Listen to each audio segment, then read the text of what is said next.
In every city, behind every door, there are stories waiting to be told. Stories of pride, stories of pain, and sometimes stories of justice. This one begins on a busy Saturday afternoon, inside a restaurant filled with chatter, clinking glasses, and the smell of sizzling food.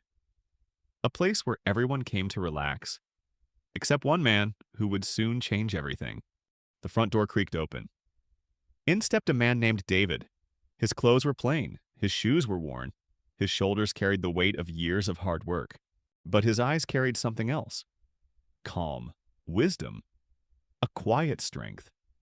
Behind the counter, a waitress named Lisa noticed him immediately.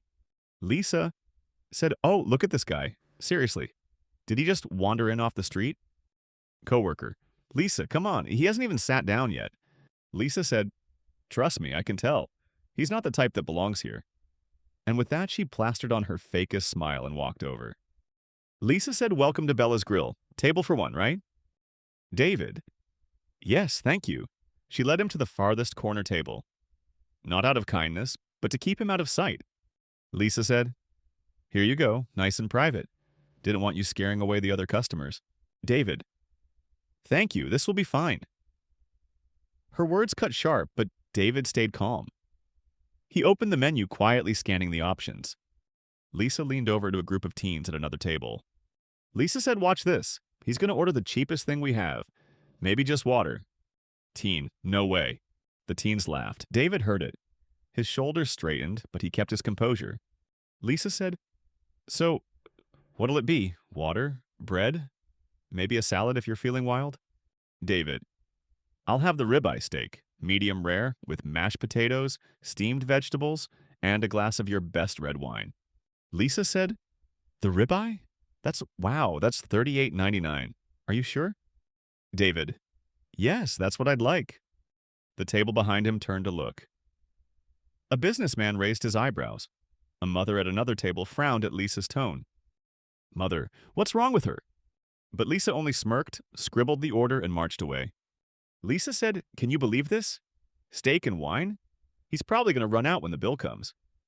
Coworker, "Lisa, maybe you should tone it down. He hasn't done anything wrong." Lisa said, "Oh, please, I've been working here long enough. I know his type." She laughed loudly, and even the manager, Mr. Thompson, looked up from the back. Manager said, "Lisa, keep it professional, all right?" Lisa said, "Yes, sir." The steak arrived. Lisa slammed the plate down with a clank. Lisa said, "Bon appetit. Try not to faint when you see the price tag."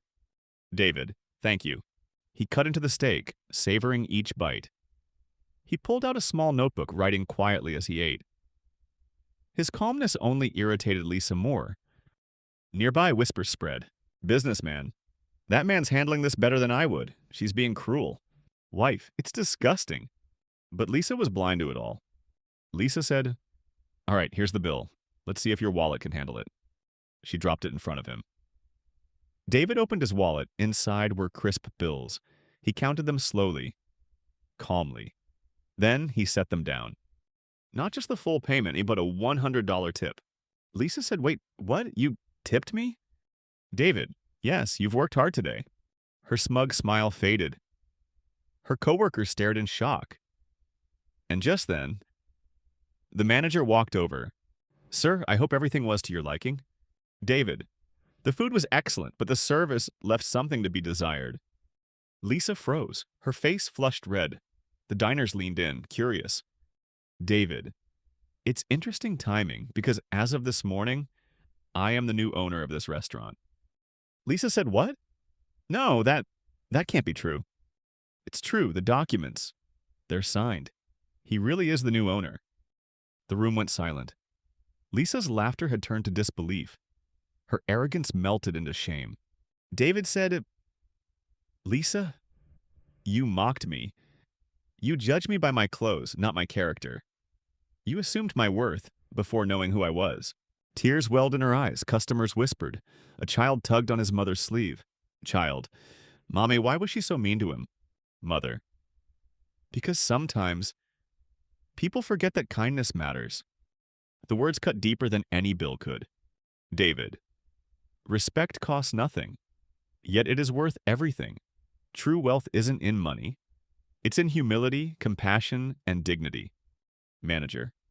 Lisa, this behavior is unacceptable. I can't allow this to continue. Lisa hung her head, expecting to be fired, but David lifted a hand. David said, give her another chance. Sometimes the greatest lessons come when we are humbled. Lisa, I'm sorry. I was wrong. Thank you for showing me mercy. David, learn from this. From now on, treat every guest as if they were the most important person in the room. Because they are. And so a cruel laugh turned into a lesson for everyone. The waitress learned humility. The customers witnessed the power of kindness. And the new owner, he proved that dignity outshines arrogance every time. Because appearances fade, money fades, but respect will always remain. Never judge a book by its cover. You never know who's sitting at your table.